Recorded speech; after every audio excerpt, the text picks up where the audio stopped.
Hola chicos, ¿cómo están? Así que vamos a seguir con el otro capítulo del Robin Psicotran, que sería vasos sanguíneos. Vamos a hablar de esto ahora. Entonces, la patología vascular de los vasitos, obviamente, pues es la que ocasiona más morbilidad y mortalidad que cualquier otra categoría de enfermedades. Entonces, es muy importante ver esto. Las lesiones de mayor importancia van a afectar a las arterias, también es importante que revisemos las patologías de las venas. Y va a haber dos principales mecanismos sobre las patologías vasculares. El primero es que hay un estrechamiento que se conoce como estenosis o una obstrucción completa de esta luz vascular. Y puede ser de dos tipos, que sea progresivo, por ejemplo en una aterosclerosis donde poquito a poquito se va a ir estenosando hasta obstruirse, o puede ser repentino, como por ejemplo por la formación de un trombo, un coágulo. Y el otro mecanismo por el cual puede haber una patología es porque se debiliten las paredes de estos vasos, lo que puede ocasionar pues que se dilaten y que se rompan. Entonces vamos a empezar a hablar de la estructura y la función de los vasos. En general, la composición de los vasos va a ser similar, pero dentro de eso cada uno va a tener sus propias especializaciones. Por ejemplo, en las paredes de las arterias van a ser más gruesas que de las venas. Y esto es porque ellas tienen que acomodar el flujo pulsátil y una presión arterial que es más elevada. Además, el grosor de las paredes arteriales va a disminuir a medida que los vasos se hacen más chiquitos. Pero sin embargo, el cociente entre el grosor y el diámetro de la luz va a aumentar, lo que permite que estos vasos musculares con ese grosor pues puedan ejercer un control sobre su flujo y la presión de la sangre. Numerosos trastornos de los vasos no solamente solo afectan, más bien dicho, a determinados tipos de vasos. Por eso se presentan en distribuciones anatómicas que son características. Por ejemplo, la aterosclerosis afecta principalmente a las arterias elásticas y musculares, mientras que la hipertensión lo va a hacer en arterias que son pequeñas y arteriolas musculares. Entonces, ¿cuáles son los componentes básicos de los vasos? Primero tenemos que van a tener las células endoteliales, el endotelio. También tenemos a las células musculares lisas y estas van a estar entremezcladas con matriz extracelular. Esta matriz extracelular va a estar, por ejemplo, compuesta de elastina, colágeno y glucosaminoglucanos. La cantidad relativa y la configuración de estos componentes va a cambiar en distintos puntos de los vasos, debido a las adaptaciones locales a las necesidades de cada tejido, ya sean también a las necesidades mecánicas, pues, o metabólicas. Entonces, en las arterias y en las venas, eh, estos componentes básicos que vimos se van a organizar en tres capas: la íntima, la media y la adventicia.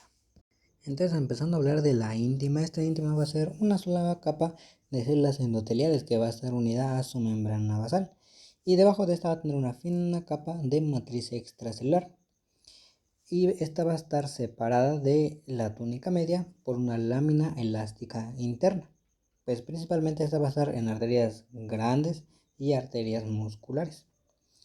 Entonces, la media de las arterias elásticas, como por ejemplo la aorta, está dispuesta en capas de unidades laminares de fibras de elastina y con células musculares lisas. Y están dispuestas similar a anillos de un árbol. Entonces, tienen mucho contenido de elastina para que estos se puedan expandir durante la sístole y se contraigan durante la diástole, de forma que impulsan también la sangre hacia los demás tejidos. Con el envejecimiento hay una pérdida de la elasticidad y las arterias se van a volver menos distensibles y son pues propensas a que transmitan además estas presiones más altas, ya que pues obviamente las tienden a amortiguar con esta expansión que hacían normalmente. Además, debido a eso también las arterias de los ancianos suelen ser más tortuosas y más dilatadas, que se le conoce como ectásicas. Ahora, en las arterias musculares la media va a cambiar, ya no va a estar tanto de fibra de elastina y células musculares lisas, ya que predomina más estas células musculares lisas.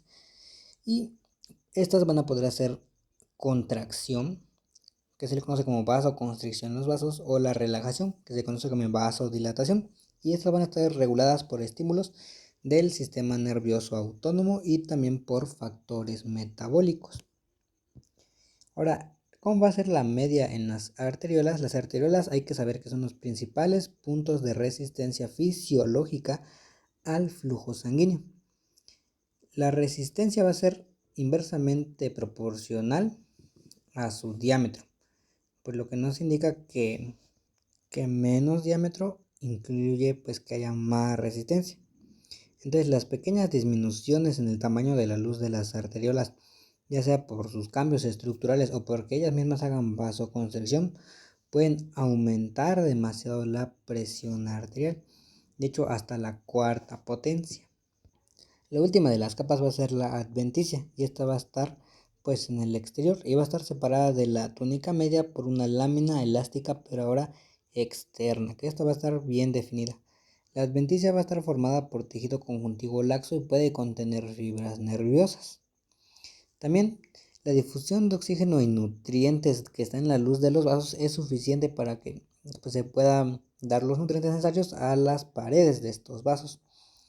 Pero, ¿qué vasos? Los vasos que tienen paredes delgadas. Pero en los vasos que son de tamaño intermedio y grande, en la adventicia vamos a encontrar pequeñas arteriolas que se llaman vasa vasorum. Estos son los vasos de los vasos para que se puedan irrigar la mitad a los 2/3 externos de la media. Bueno, ahora vamos a hablar de los tipos de arterias, que hay 3 tipos de arterias. Tenemos primero las arterias grandes o elásticas como la aorta y sus ramas principales como el tronco brachiocefálico, la arteria subclavia, la carótida común y la ilíaca. Además también van a estar en esta clasificación las arterias pulmonares. Igualmente tenemos las arterias de tamaño medio o musculares, que incluyen ramas menores de la aorta, como por ejemplo arterias coronarias y las arterias renales.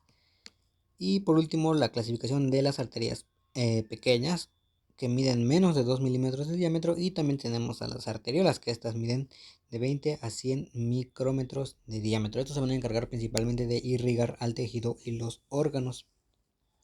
Otro tipo de vaso van a ser los capilares, que estos son más pequeños que un eritrocito. Por ende, pues los eritrocitos se tienen que doblar para poder pasar por estos capilares. De hecho, estos pueden llegar a medir hasta 5 micrómetros, mientras que los eritrocitos normalmente miden de 7 a 8.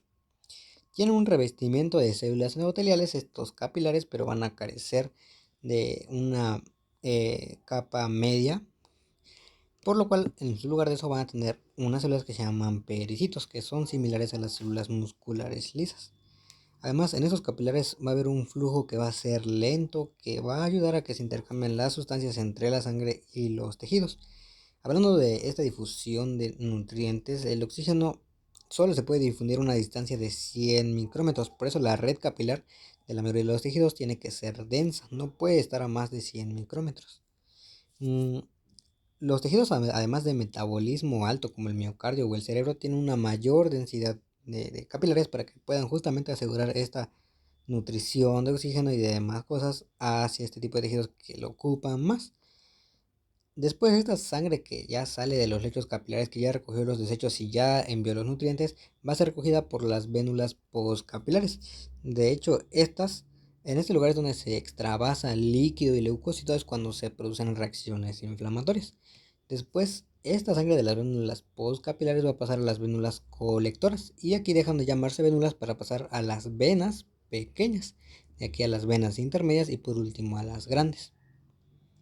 En relación con las arterias, las venas van a tener un un mayor diámetro y por ende pues una luz más grande, y sus paredes van a ser más finas y van a estar menos organizadas.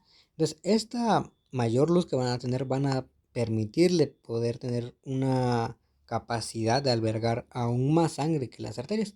De hecho, hasta 2/3 de la sangre se va a encontrar en las venas.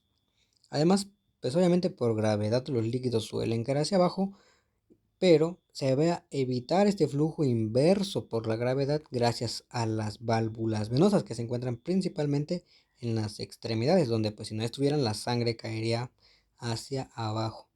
Otro tipo de vasos que tenemos son los vasos linfáticos, que tienen paredes delgadas que están revestidas por endotelio, que van a drenar la linfa, que está compuesta principalmente de agua, electrolitos, glucosa, grasa, proteínas y células inflamatorias. ¿De dónde van a drenar esta linfa? Pues del intersticio de los tejidos, y se van a conectar nuevamente con el torrente a través del conducto torácico.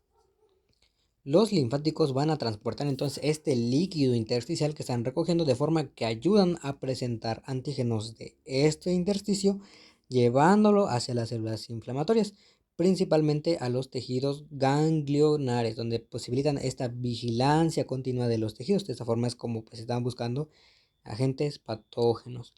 Sin embargo, este sistema linfático también puede ser un arma de doble filo porque como puede igual ayudar a la vigilancia, también puede diseminar enfermedad, por ejemplo, microbios o células tumorales de zonas lejanas y para que se disemine.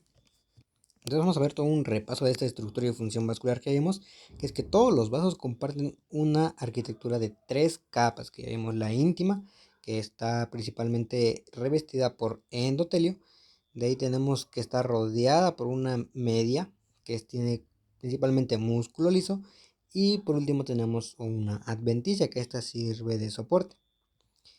El contenido de células musculares lisas y de matriz extracelular de las arterias, venas y los capilares va a variar dependiendo de lo que pues, se requiera en ese vaso. Además, la composición de las paredes de los vasos influye en la naturaleza de las lesiones patológicas que vamos a ver. Ahora vamos a hablar de algunas anomalías vasculares. Aunque rara vez son sintomáticas estas anomalías de los vasos, hay que identificar estas variantes, ya que pueden originar algunas complicaciones durante las cirugías. Entonces, además de las anomalías vasculares congénitas, hay 4 anomalías vasculares que son de vital importancia. Entonces vamos a empezar primero con los aneurismas congénitos o vasos en valla, que se forman principalmente en los vasos cerebrales. Cuando estos se rompen, pueden causar una hemorragia intracerebral que puede llegar pues, a matar al paciente. La otra son las fístulas arteriovenosas. Esas van a ser conexiones directas y generalmente pequeñas entre las arterias y las venas, de forma que la sangre ya no va a pasar por los capilares.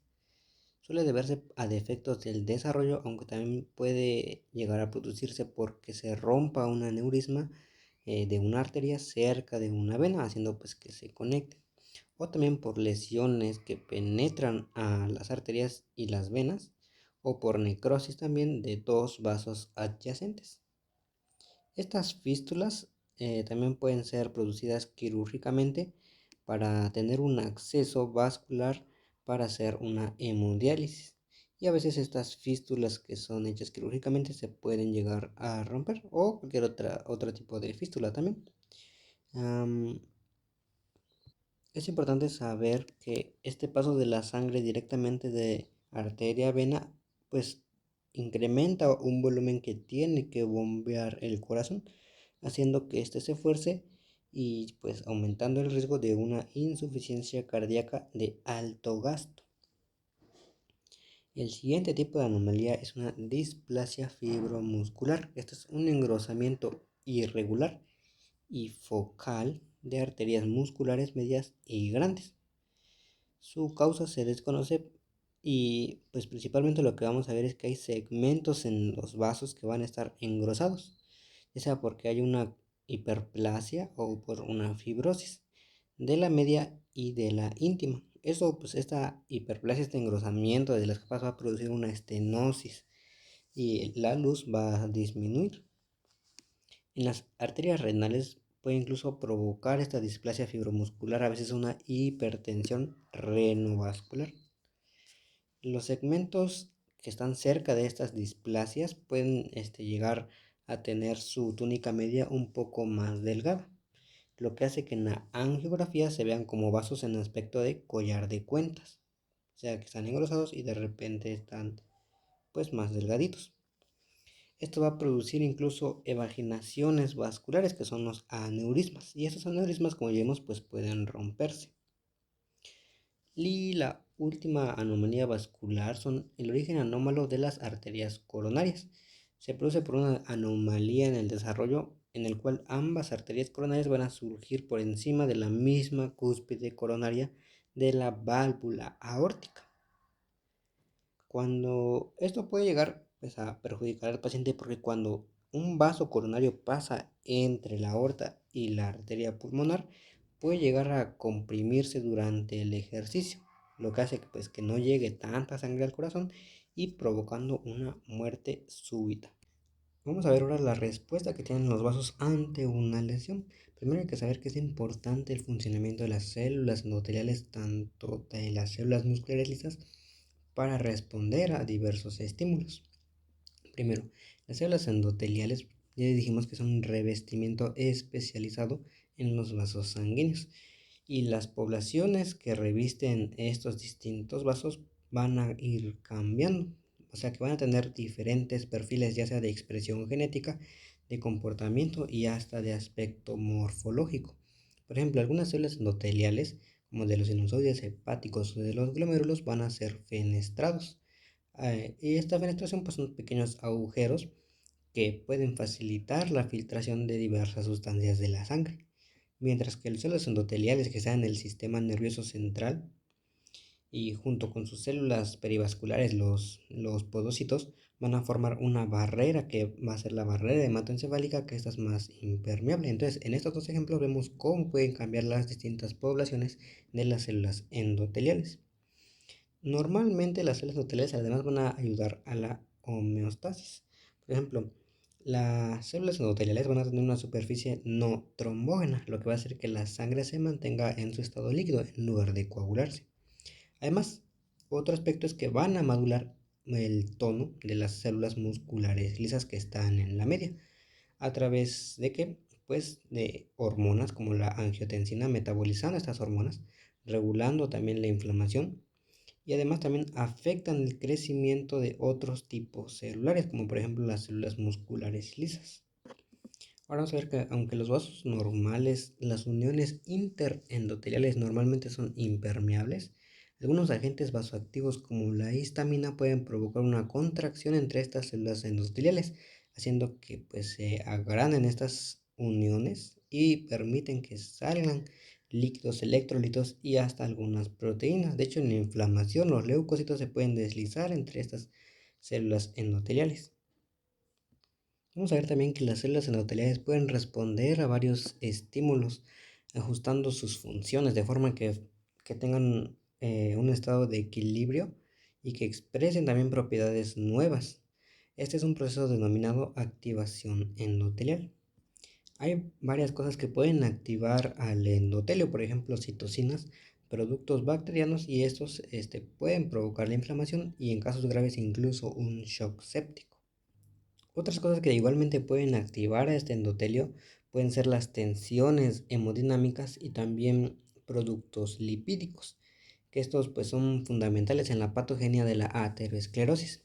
Además también otra cosa son productos finales de la glucación avanzada, que estas son importantes para las secuelas que va a haber en los vasos por la diabetes. También los virus, el complemento y una hipoxia puede activar las células endoteliales. Entonces, estas células endoteliales activadas van a expresar moléculas de adhesión. Además, también producen citocinas, quimiosinas, factores de crecimiento.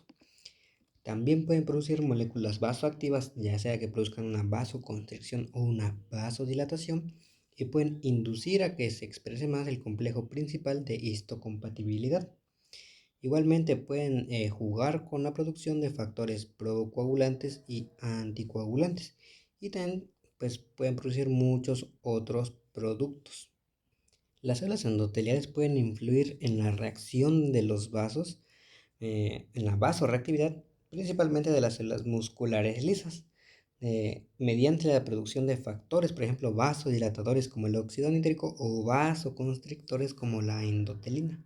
Ahora vamos a hablar de la disfunción endotelial, que esta hace referencia a una alteración en el fenotipo del endotelio, que se puede ver en múltiples trastornos y esta disfunción puede llegar a ser tanto proinflamatoria, o sea que promueva la inflamación, o protrombógena para la formación de coágulos. Esta disfunción endotelial puede ser responsable incluso de la formación de trombos, de la aterosclerosis y de lesiones que están dadas por la hipertensión. Vamos a ver que hay distintas formas de esa disfunción endotelial. Por ejemplo, en algunas formas pueden ser de inicio rápido, pueden darse en minutos esta disfunción, puede llegar a ser reversible e independiente de si hay nuevas proteínas. Por ejemplo, puede ser la contracción de las células endoteliales después de la estimulación por la histamina y otros mediadores vasoactivos. Esto van a causar, pues ya vimos, discontinuidad de las células endoteliales para que puedan atravesar, por ejemplo, los leucocitos en el endotelio de las vénulas postcapilares. Otros cambios pueden ser la regulación a la alza de moléculas de adhesión, que esto van a provocar pues alteraciones en la expresión genética de las proteínas para que puedan expresarse estas moléculas de adhesión. Y estos cambios, en lugar de iniciarse en minutos, necesitan horas o días para que puedan llegar a manifestarse. Es importante también ver a las células musculares lisas que de los vasos son importantes para tanto en las funciones, por ejemplo, en la vasoconstricción o en la dilatación en respuesta a algunos estímulos, como también para la reparación vascular normal y en procesos patológicos. Estas células musculares lisas es importante saber que tienen una capacidad de proliferar cuando son estimuladas. Además, pueden sintetizar colágeno, elastina y proteoglucanos, además de elaborar factores de crecimiento y citocinas. Este colágeno, elastina y proteoglucanos pues es matriz extracelular. Ahora, como forma de repaso de esto que vimos, vamos a repasar las propiedades y las funciones de las células endoteliales. Entonces, algunas propiedades de las células endoteliales pueden ser el mantenimiento de la barrera de la permeabilidad. También pueden elaborar anticoagulantes, antitrombóticos y fibrinolíticos, como por ejemplo la prostaciclina, la trombomodulina, la molécula similar a la heparina y el activador del plasminógeno. Sin embargo, también pueden elaborar moléculas protrombóticas como el factor de von Willebrand y el factor inhibidor del activador del plasminógeno. Vimos que a través de las células musculares lisas pueden producir matriz extracelular como el colágeno y los proteoglucanos. Además pueden modular el flujo sanguíneo, que esta es la reactividad vascular, ya sea por vasoconstrictores como la endotelina o la enzima conversora de la angiotensina, o pueden dilatarse con los vasodilatadores como por ejemplo el óxido nítrico o la prostaciclina. Además pueden regular la inflamación y la inmunidad, principalmente con la producción de interleucina 1, interleucina 6, quimiosinas. También pueden expresar moléculas de adhesión como VCAM, ICAM, selectina E, selectina P, y aumentan también los antígenos de la histocompatibilidad.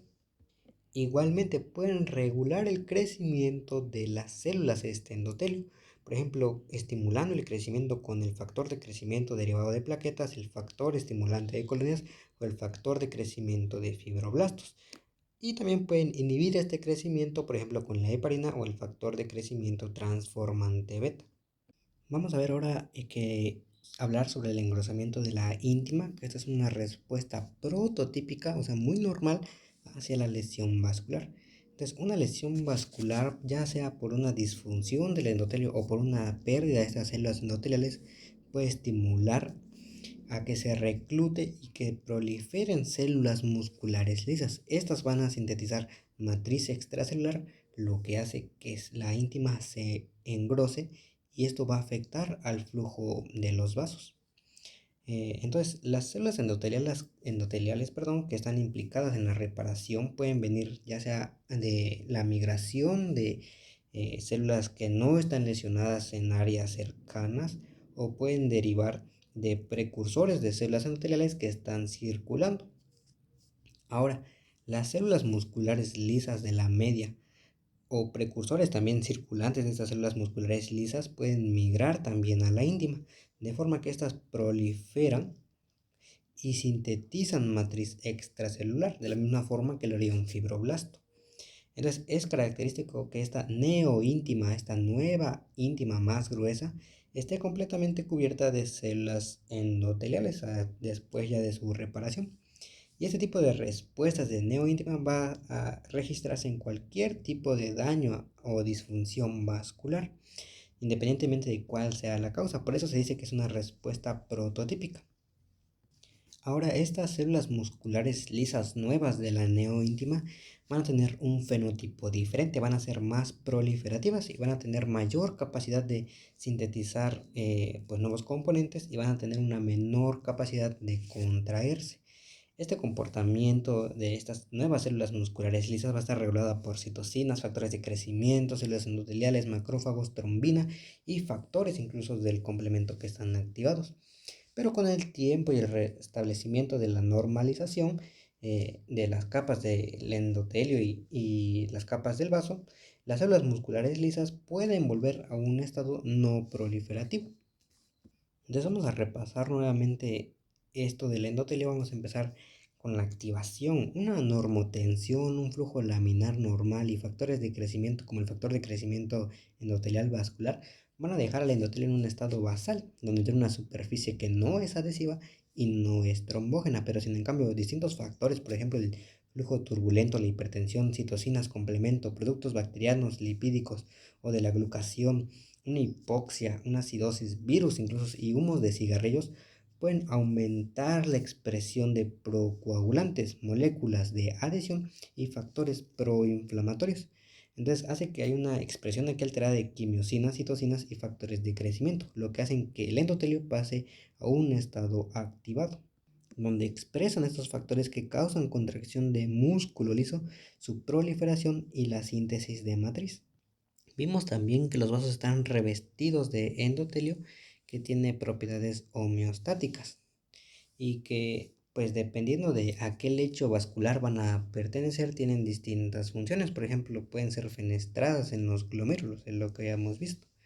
También vimos que la lesión de las paredes vasculares, va a generar una cicatrización prototípica, donde hay una proliferación de las células musculares lisas que van a depositar matriz extracelular, haciendo que la íntima haya un engrosamiento pues, de esta capa.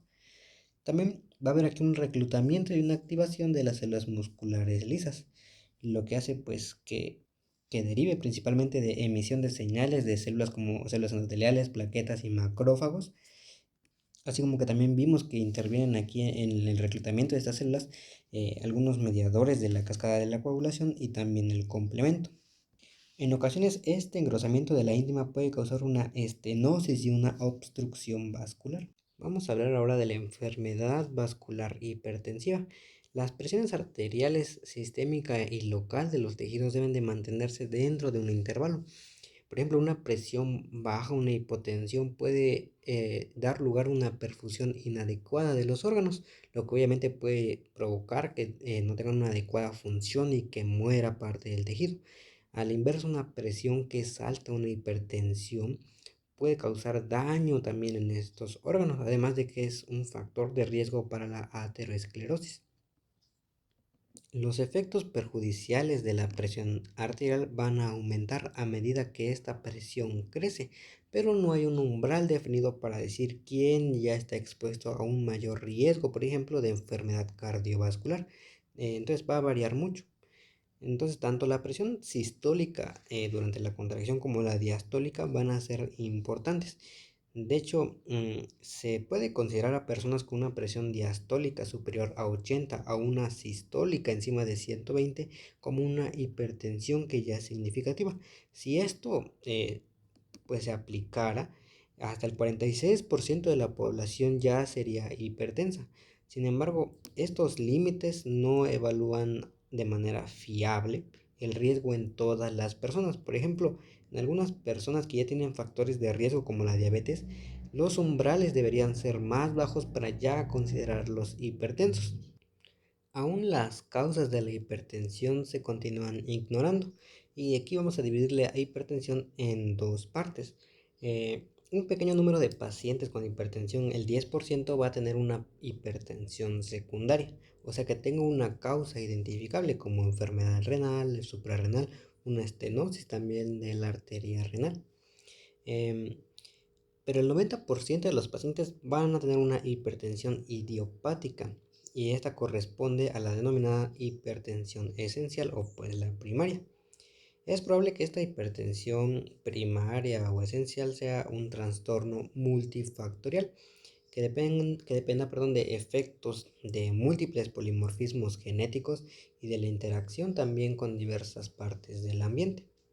Estas complicaciones de la hipertensión y la prevalencia también de la hipertensión aumenta con la edad y es mayor de hecho en población afroamericana. Además de que esta hipertensión causa un riesgo de aterosclerosis, también puede causar una hipertrofia y una insuficiencia cardíaca, por ejemplo la cardiopatía hipertensiva. También puede causar demencia por multiinfarto, una disección de la aorta y una insuficiencia renal. Por desgracia, es normal que esta hipertensión permanezca asintomática hasta que ya llegan las fases tardías e incluso presiones que son muy elevadas se mantienen de forma silente durante varios años. Si no son tratados, hasta la mitad de los hipertensos pueden morir por una cardiopatía isquémica por una insuficiencia cardíaca congestiva. Y otra tercera parte va a fallecer por accidente cerebrovascular. Pero el tratamiento con fármacos antihipertensivos puede reducir tanto la incidencia como la mortalidad pues, de las distintas patologías relacionadas con la hipertensión.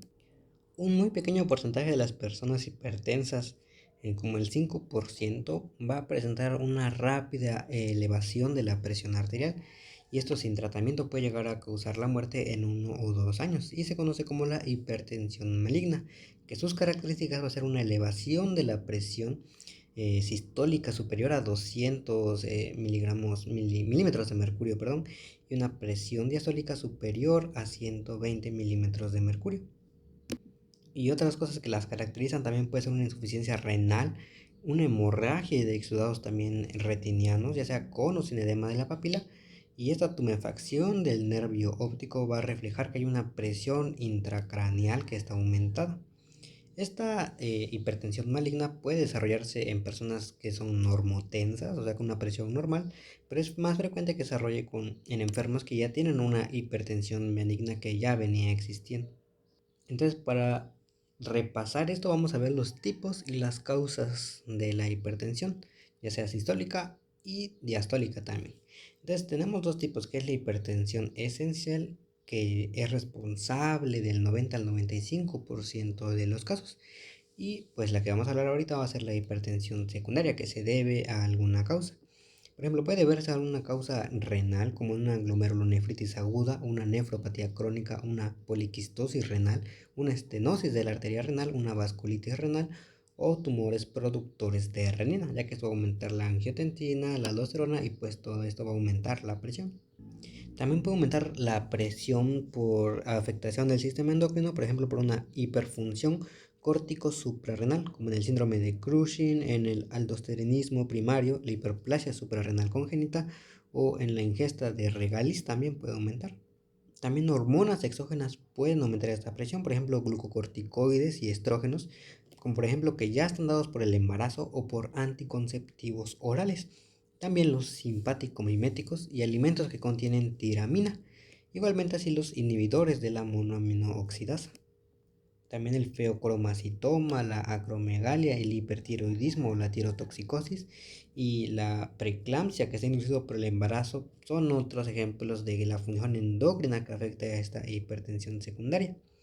Ahora, también tenemos un tipo de hipertensión secundaria cardiovascular, que puede ser por una coartación de la aorta, una panarteritis nudosa, perdón, un volumen intravascular aumentado, un gasto cardíaco que está aumentado o una rigidez de la aorta.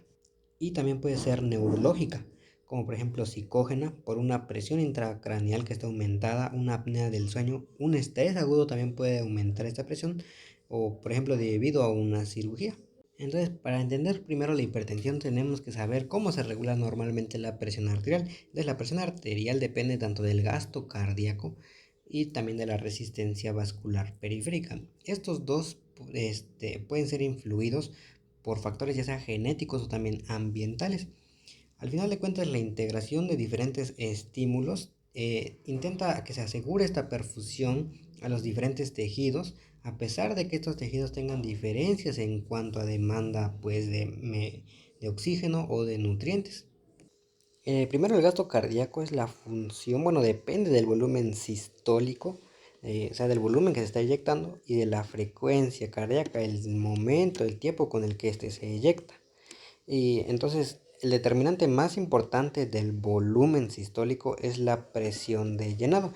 Esta va a estar regulada por la homeostasia del sodio y su efecto de este sodio, pues, en el volumen que va a haber.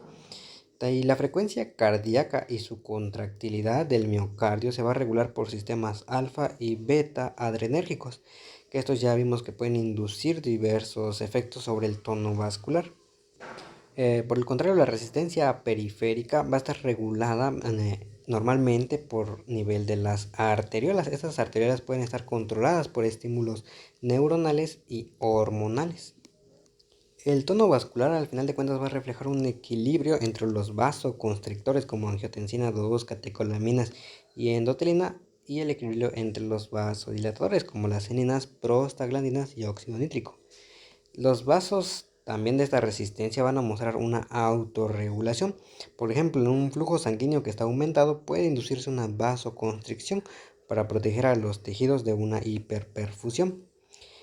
La presión arterial además va a ser ajustada también por el pH que hay en los tejidos y la hipoxia que hay en estos para adecuarse a sus demandas metabólicas localmente. Ahora vamos a ver qué factores que son liberados por los riñones, glándulas suprarrenales y por el miocardio también van a interactuar para influir en el tono vascular y también para regular el volumen de sangre que hay, como pues ajustando el equilibrio del sodio. Primero, los riñones normalmente filtran hasta 170 litros de plasma y estos van a contener 23 moles de sal. Con una dieta estándar de 100 miliequivalentes de sodio, hasta el 99.5 de la sal que es filtrada debe ser reabsorbida para mantener esta concentración de sodio que está en el cuerpo.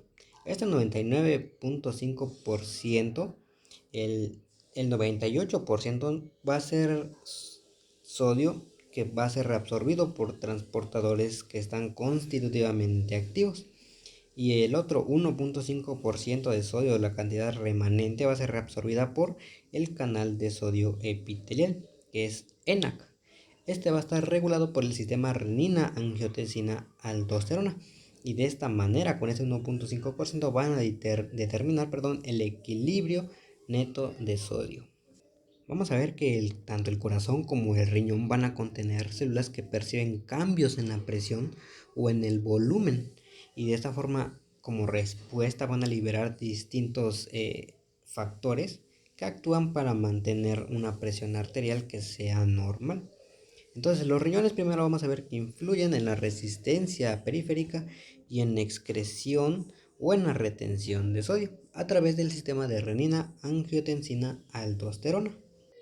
Primero, vamos a hablar de la renina, que esta es una enzima proteolítica. Esta va a estar producida por células yuxtaglomerulares. Estas son células mioepiteliales que están cerca de las arteriolas glomerulares aferentes. Y van a liberar estas células la renina en respuesta a que hay una presión arterial baja en estas arteriolas o por concentraciones elevadas de catecolaminas o porque haya muy poco sodio en los túbulos contorneados distales. Esta última situación de sodio bajo se produce cuando hay un filtrado glomerular que disminuye, ya sea por ejemplo por un bajo gasto cardíaco. Esto da lugar a un aumento de la reabsorción de sodio por estos túbulos, pero aquí principalmente por los túbulos proximales. Ahora, esta renina va a escindir al angiotensinógeno plasmático, o sea que está normalmente en la sangre, y esta va a pasar a ser angiotensina 1. Y esta angiotensina 1 va a ser transformada en angiotensina 2 por la enzima conversora de angiotensina o la ECA. Esta angiotensina 2 va a elevar la presión mediante tres formas. Uno es que induce una contracción de la vasculatura. 2 va a estimular la secreción de aldosterona por parte de las glándulas suprarrenales. Y 3 va a aumentar la reabsorción de sodio. Entonces, al aumentar esta reabsorción de sodio, principalmente por la aldosterona, también va a jalar con esto agua. Principalmente pues ya vimos que en los túbulos contorneados distales, lo que va a incrementar pues el volumen de la sangre.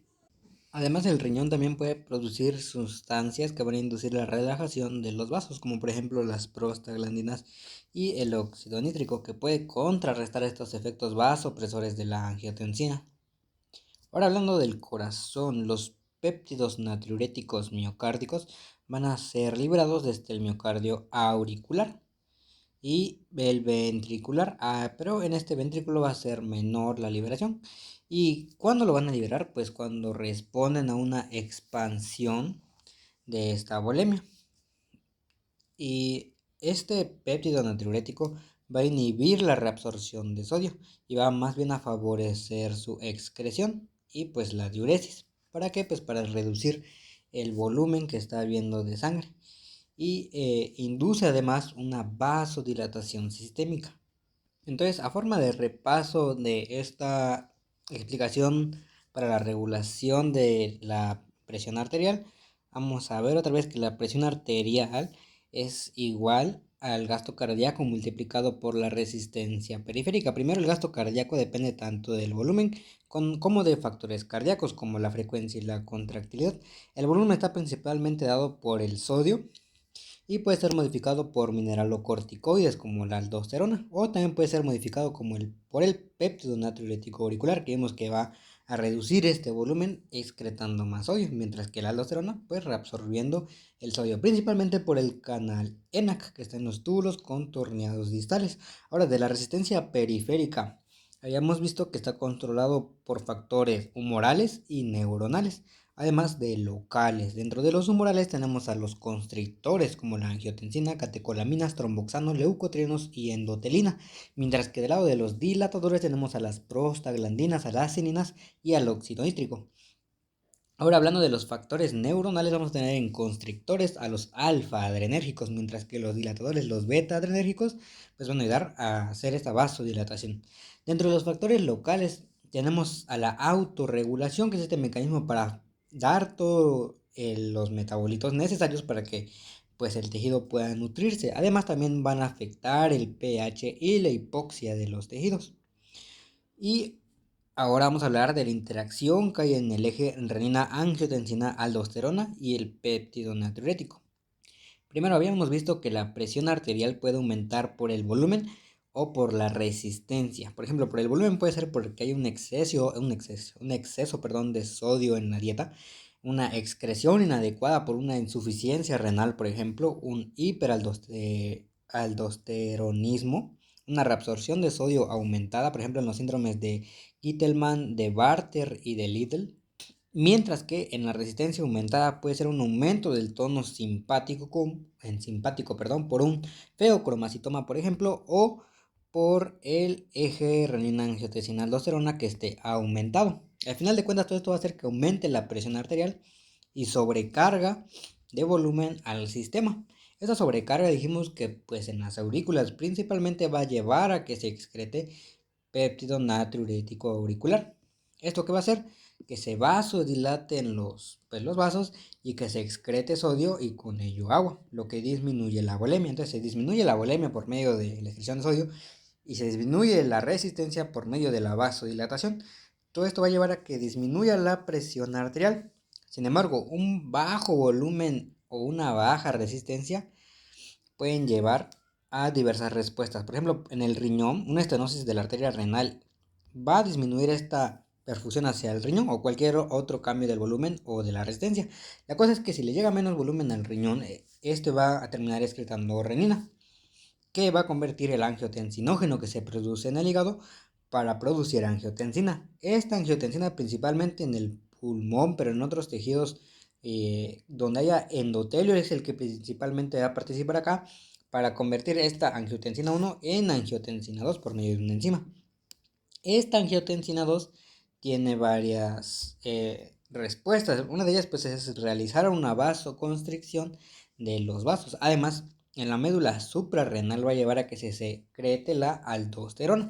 Y esta aldosterona va a hacer que se reabsorba sodio y se reabsorba agua. Con ello además pues vamos a ver que hay un aumento de la volemia y con la vasoconstricción pues juntos van a llevar a una presión arterial. Sin embargo, estas regulaciones tanto del péptido natriurético como el del eje renina-angiotensina-aldosterona van a jugar entre ellos para llevar a una normotensión al paciente. Entonces, otra vez, como resumen, la presión arterial va a estar determinada por la resistencia y por el gasto cardíaco. Ahora hablando de la patogenia ya de la hipertensión, la mayoría de los casos de hipertensión del 90 al 95% van a ser idiopáticos y van a ser el resultado de una interacción principalmente de factores genéticos como ambientales, que eso ya lo habíamos platicado. Entonces ya dijimos que estos idiopáticos, que son la mayoría, se supone o se ha supuesto que venga de pequeños cambios en la homeostasia del sodio renal, además también del tono que va a haber en las paredes de los vasos, junto con esto del sodio, van a actuar de forma combinada para provocar la hipertensión esencial. Los otros tipos de hipertensión secundaria que habíamos visto, que son los restantes, que es muy poquito, la mayoría de estos va a estar dado por una enfermedad renal, incluida la hipertensión renovascular, que es por la oclusión de la arteria renal. Ya los demás casos de hipertensión es muy poco frecuente que tenga una base endocrina. Entonces vamos a hablar de los mecanismos de hipertensión secundaria para luego hablar de la esencial. Primero en la secundaria tenemos la hipertensión renovascular. Esto va a ser por la estenosis de la arteria renal, lo que provoca que disminuya el flujo y la presión glomerular en la arteriola aferente. Esto ya hemos dicho que va a hacer que se secrete renina, y esta renina pues va a incrementar el volumen del sanguíneo, y también va a aumentar el tono vascular a través del sistema renina-angiotensina-aldosterona. El otro mecanismo de hipertensión secundaria es el hiperaldosteronismo primario, que es la causa más frecuente de hipertensión secundaria. Perdón, no la más frecuente, pero de las más frecuentes. Puede ser idiopático o causado por adenomas suprarrenales, y estos adenomas van a secretar aldosterona en exceso. También puede haber trastornos monogénicos que pueden causar formas muy infrecuentes pero graves de hipertensión. Uno puede ser defectos génicos que afectan enzimas implicadas en el metabolismo de la testosterona, por ejemplo la aldosterona sintasa, la 11 beta hidroxilasa o la 17 alfa hidroxilasa. Estos, al final de cuentas, estos defectos en enzimas van a aumentar la secreción de esta aldosterona, y pues vemos que la aldosterona incrementa la presión. Otro trastorno genético pueden ser mutaciones en proteínas que influyen en la reabsorción de sodio. Por ejemplo, una forma un poco grave de hipertensión que es sensible a la sal, llamada síndrome de Liddle, está causada por mutaciones en una proteína del canal de sodio epitelial. Esto va a incrementar la reabsorción de sodio en el túbulo distal en respuesta a la aldosterona, que es más de lo normal. Por eso aquí se dice sensible a sal, porque se va a estar reabsorbiendo constantemente pues esta sal. Ahora, hablando de los mecanismos de hipertensión esencial, pues vamos a ver que depende de muchas interacciones complejas, y ya vimos que de influencias genéticas y ambientales otra vez.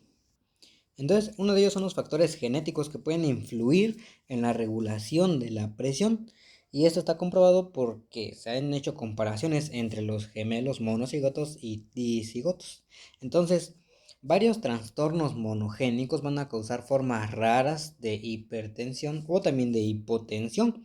Esto como pues alterando la reabsorción neta de sodio renal. De hecho, más de 60 loci genéticos tienen muchas variantes, van a contribuir a aumentar muy poco, pero sí aumentan cifras de presión arterial. Pero si están sumadas, estas pueden tener efectos mayores. También tenemos el mecanismo que es la excreción renal insuficiente de sodio, donde una presión arterial normal puede tener un episodio de hipertensión, ya que en ocasiones la excreción de sodio que sea insuficiente puede conducir a que incremente el volumen y el gasto cardíaco, y acá hay una vasoconstricción en la periferia, lo que hace pues que aumente la presión arterial. Y cuando esta presión arterial aumenta, los riñones van a intentar excretar todo este sodio adicional que hay en la sangre para intentar igualar la ingesta que hay de sodio, y así evitar que se estén reteniendo los líquidos. De este modo, si se consigue un nuevo estado de equilibrio del sodio, que se llama reajuste por natriuresis por presión, a expensas, o sea, solamente se va a ver este reajuste cuando hay una elevación de la presión arterial. Entonces es otro mecanismo que puede contribuir. También las influencias vasoconstrictoras es otro mecanismo que contribuye a esta hipertensión esencial. Por ejemplo, los factores que inducen vasoconstricción o estímulos que generan cambios en las paredes vasculares pueden causar un incremento de la resistencia periférica y probablemente estén implicadas en el desarrollo de la hipertensión.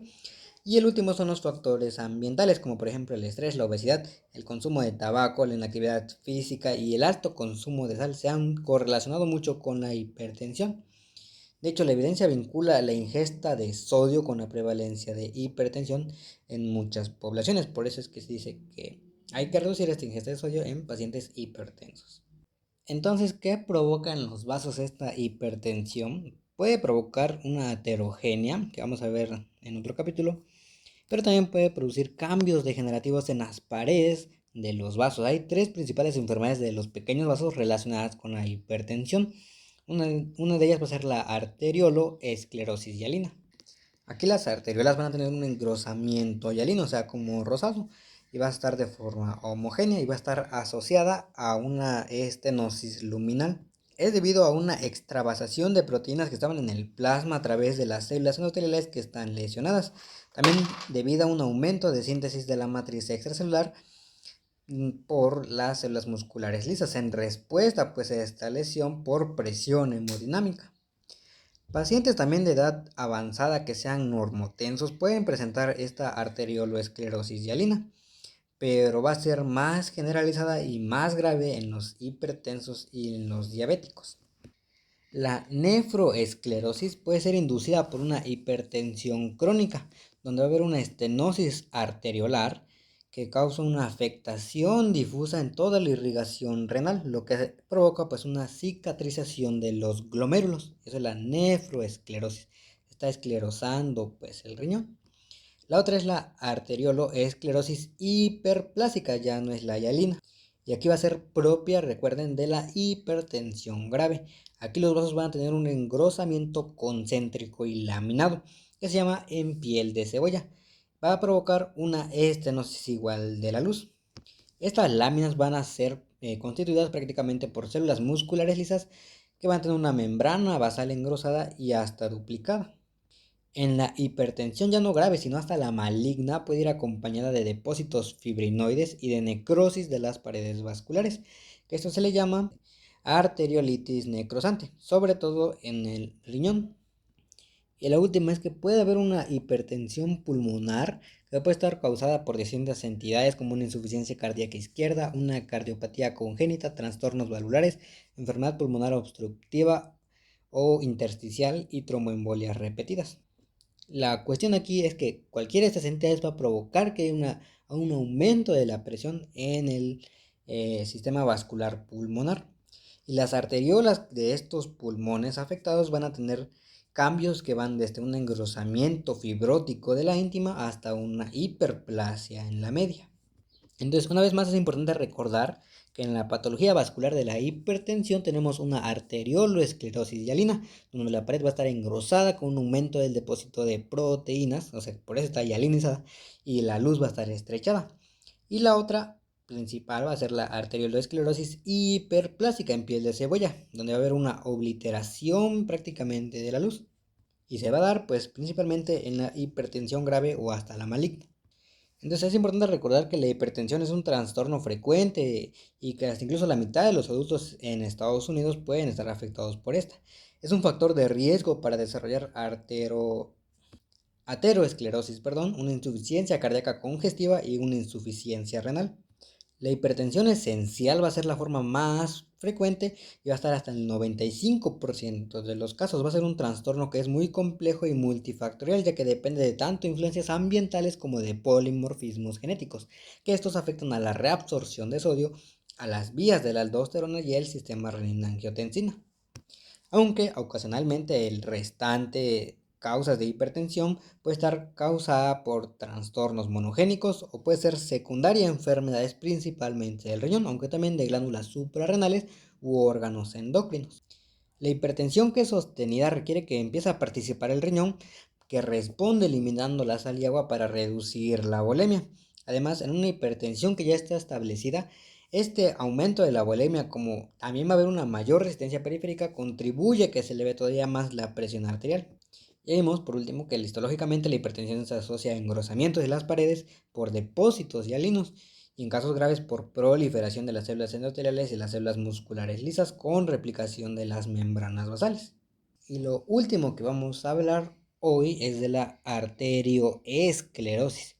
Esta arterioesclerosis significa endurecimiento de las arterias. Arteria, esclerosis, pues el endurecimiento, o más bien pues esta disminución de la luz de las arterias. Y esto va a provocar que estos vasos pierdan la elasticidad, pues que los distingue. Y hay 4 patrones principales de esta arterioesclerosis. La primera es la arterioloesclerosis. ¿Y por qué arteriolo? Pues porque están afectadas pequeñas arterias y las arteriolas, por eso es arteriolo. Y puede causar una lesión isquémica. En las dos variantes pueden tener un engrosamiento, ya sea de forma hialina o de forma hiperplásica, que están relacionadas, como vimos anteriormente, con hipertensión. Acuérdense de estas dos formas de lesión, hialina e hiperplásica, que es la en capas en cebolla. La otra va a ser la esclerosis de la media de Mockenberg. Esta va a estar caracterizada porque va a haber unas calcificaciones en las paredes medias de las arterias musculares principalmente. ¿Y donde comienza la calcificación? Pues en la membrana elástica interna. Y va a afectar principalmente a personas que ya son mayores de 50 años. Esas calcificaciones no van a ocluir completamente la luz e incluso no llegan a ser clínicamente significativas. La siguiente va a ser la hiperplasia fibromuscular de la íntima. Esta hiperplasia fibromuscular de fibras y de músculo va a afectar arterias musculares más grandes que las arteriolas y esta va a estar provocada por inflamación o por una lesión mecánica y puede considerarse como una respuesta reparativa. Los vasos llegan a estenosarse bastante y sin duda esta hiperplasia de la íntima va a ser pues la causa de la reestenosis en las endoprótesis y es la limitación principal a largo plazo de los trasplantes en los órganos sólidos que ocurra justamente esta hiperplasia fibromuscular de la íntima. Y la última que vamos a hablar en otro capítulo va a ser la ateroesclerosis, que atero significa masa o pasta y escleros pues duro. Y va a ser el patrón más frecuente de arterioesclerosis, la ateroesclerosis, y va a ser la de mayor importancia. Entonces, pues eso sería todo por hoy y nos vemos otro día. Chao, chao.